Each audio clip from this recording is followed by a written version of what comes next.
Good evening, ladies and gentlemen. This is Tennyson E Stead, writer and director of Quantum Theory, founding member of Eight-Sided Films.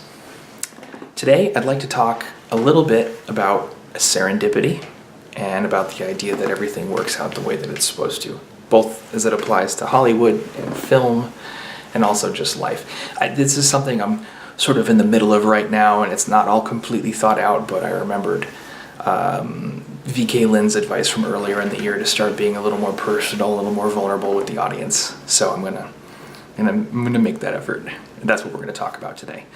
So anybody who's been watching our Quantum Theory Twitter, which is @QuantumMovie, has certainly noticed this week that we have some new casting announcements. We hope to have some more coming up in the very, very near future. We're bringing some new members into the ensemble.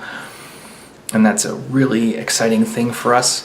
And I have no doubt that it's going to make the company and the movie a lot stronger, and that's always, it's heartening to see. You know, it's heartening to see great craftspeople and great show people investing in and joining in with the work that we've been doing. And at the same time, why is it happening? Well, for one thing, the Quantum movie development process has been as long as any independent film. It's been frustrating, exhausting. It's taken forever, and some actors have just gone on to other careers in the meantime, which is an emotional challenge because we've built a family, and at the same time, it's exciting to see people that I love realizing their goals and realizing their potential. So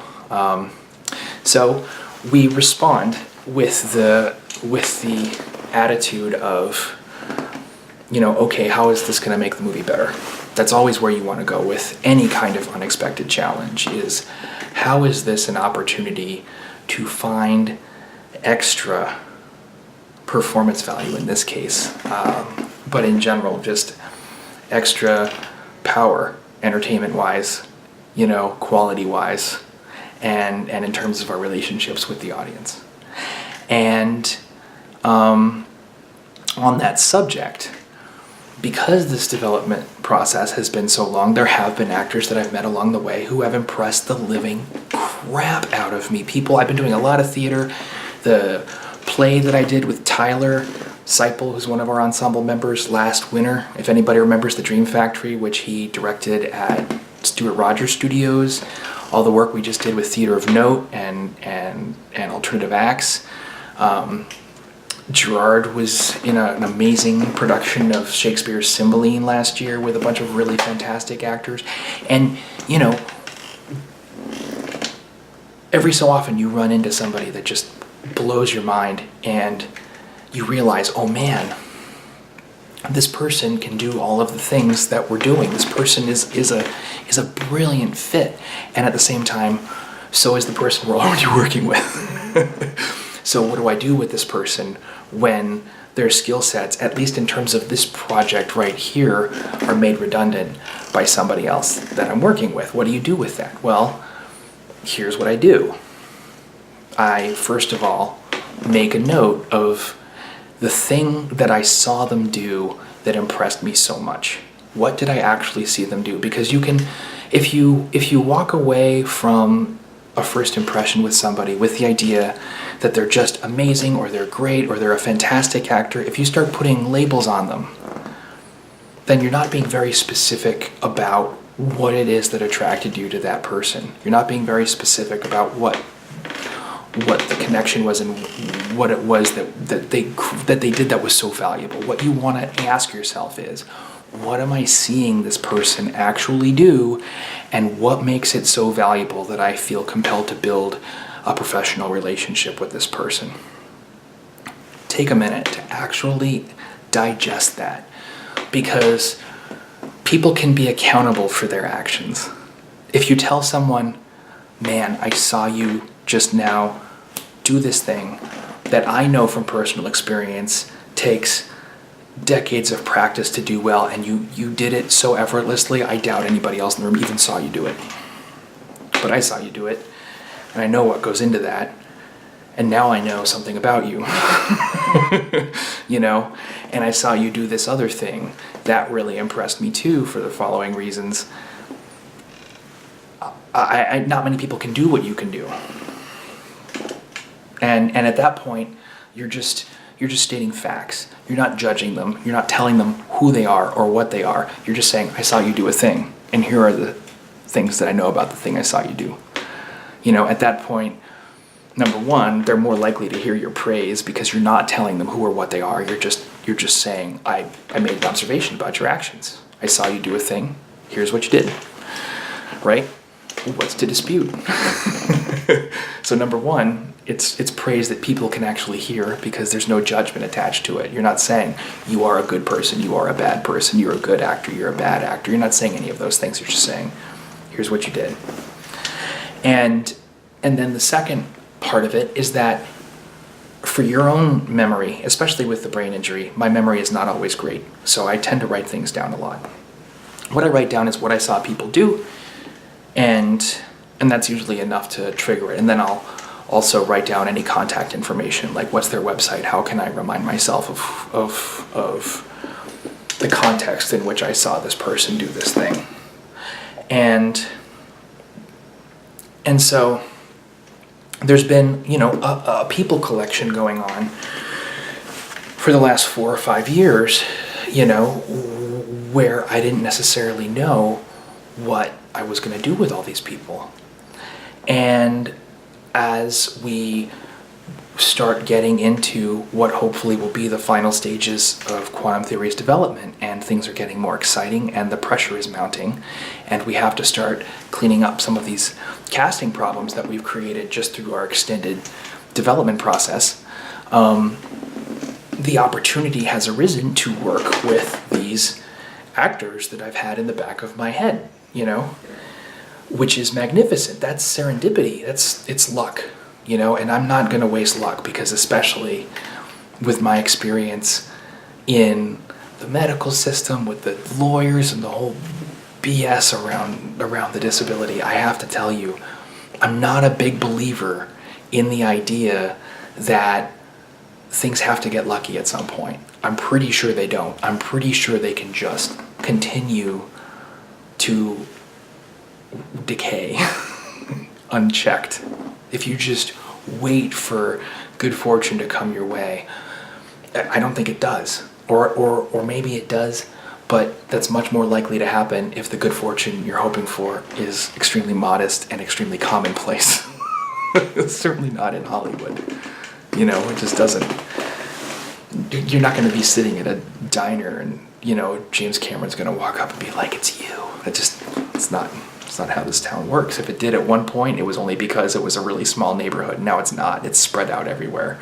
There is no diner right across from 3 studios anymore. Those studios all have their own neighborhoods.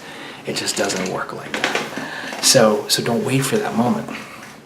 You know, and so I'm in a situation now where, you know, all these people that I've sort of been like, oh, I really wish I could, you know, not just work with this person, but get in there. You know what I'm saying? It's almost like a boxing impulse or a martial arts impulse, where it's like, oh man, that person can dance. Let's do this. You know, that's the impulse that I've had. And now finally, as we get into the heated part of quantum theory's development, I need people who can do all of these things. And it's like, I know who those people are because I was paying attention.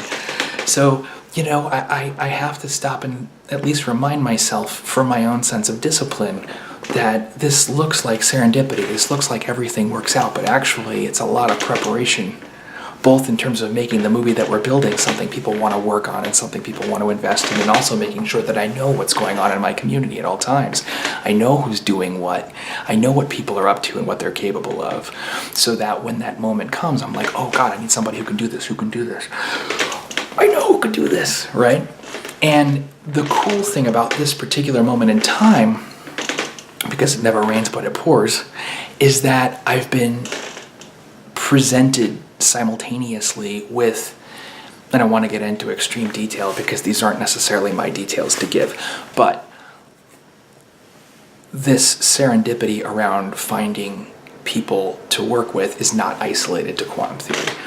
There's people that I've really admired and very vocally admired for quite some time that I just don't create the kinds of things that serve these people. I'm probably not gonna, of my own accord, stumble into a project that serves the particular strengths of a handful of people in my community. And because I've been paying attention to what people are doing, and because I know why I admire those particular individuals, I know what they did that impressed me, and because I'm paying attention to what people are doing around me in the now, I found one or two other pieces to those puzzles, and I was like, oh God, if I put these people in a room, then this can happen. That's exciting, that's amazing. And then I can do this and this and this to help them do their thing. And now I'm making the community stronger. So it's been a very serendipitous, a very serendipitous month for eight-sided films and for quantum theory and for the larger community around us. And I feel very grateful for that. And at the same time, going back to my experience with the brain injury and the sort of reality checks that need to happen, when it comes to assuring ourselves that these things will just happen naturally, I want to take a minute and say, if I hadn't put in the time to consciously acknowledge what specifically these people were doing that meant so much to me, I wouldn't see the opportunities that are in front of me right now because I wouldn't know how they fit in. Specifically, I wouldn't be like, oh, I need someone who can do the fall. I know that person. That realization is only happening because a year and a half ago, I met someone and I said, this person is really impressing me. What are they doing that's impressing me? Well, they're communicating through acting fundamentals. I'm seeing all these habits here and here and here, which means I know that they've practiced this and this and this and this and this. And at the same time, here we are at a party and they're entertaining everybody as individuals. You know what I mean? Some of the work that some of these people are doing is just, it never stops. It's all the time. And it's always at a level of excellence that frightens me about my own confidence and about my own future. Which, that's good. I should be scared of those things. I should be consciously trying to improve them. And these are people who have inspired me in that regard. And now I'm seeing an opportunity to meet their needs and for them to meet my needs. And that's an exciting, beautiful thing. So, the first actor that we cast into quantum theory is Elinor Gunn. Elinor's a member of Theater of Note. She was cast by director Mark Pritchett in the play that I wrote, the short play that I wrote called Universe for their Alternative Acts late night program, which was a fundraiser. And she's gonna be playing Ro in quantum theory. We're very excited. And I'm gonna ask her to come on the blog. I'm sure she'll do it. She's gonna be on next month. She's going to be on Loudmouth Report with Dan Haggerty, our composer, and me. So look forward to that. She's an excellent craftsperson and she's an amazing show person. She's engaging to the audience at every single opportunity. She's got a deep, deep toolbox as an actor that empowers her to jump around from character to character with just an immaculate level of honesty, and at the same time she's got the physical training and the vocal training to control her space and to manage the energy level in the room around her. She's a powerhouse, man. It's intimidating, it's frightening, and that's good because now I have to be at my best to maintain my relationship with this person. This person deserves my best, and she knows it. There's no question. So I have to provide actors like this with the kinds of work and the kinds of opportunities that inspire them to dig deeper into our relationship.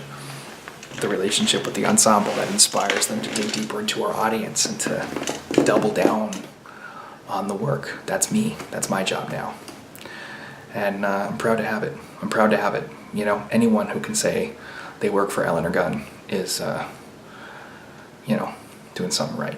So thank you, Elinor, for joining the ensemble. And more on that as it develops. We'll have hopefully some new casting announcements for you in the next couple weeks. I'm excited about the future of the movie. I'm excited about the future of the company. I'm excited for what comes next. And I'm excited for the other things that are happening in our community, and I'm proud to be a part of it. I'm gonna get off I'm just going on at this point, so thank you for watching. A little emotional update from the 8-Sided blog, Tennyson E Stead on the 8-Sided blog. If you like these videos, give us a subscribe right down here. Give us a thumbs up if you like what you're seeing. And check out our recent web series, Declassified, which is, it's about secret government projects during the Cold War and the space race, and there's only one project yet. We just finished the first one. It's called Project Icarus, and I'll let you discover it on the YouTube channel, which is youtube.com/8sidedfilms, and if you haven't, follow Quantum Theory on Twitter. Thank you for watching. Have yourself a great evening. Take care. Bye-bye.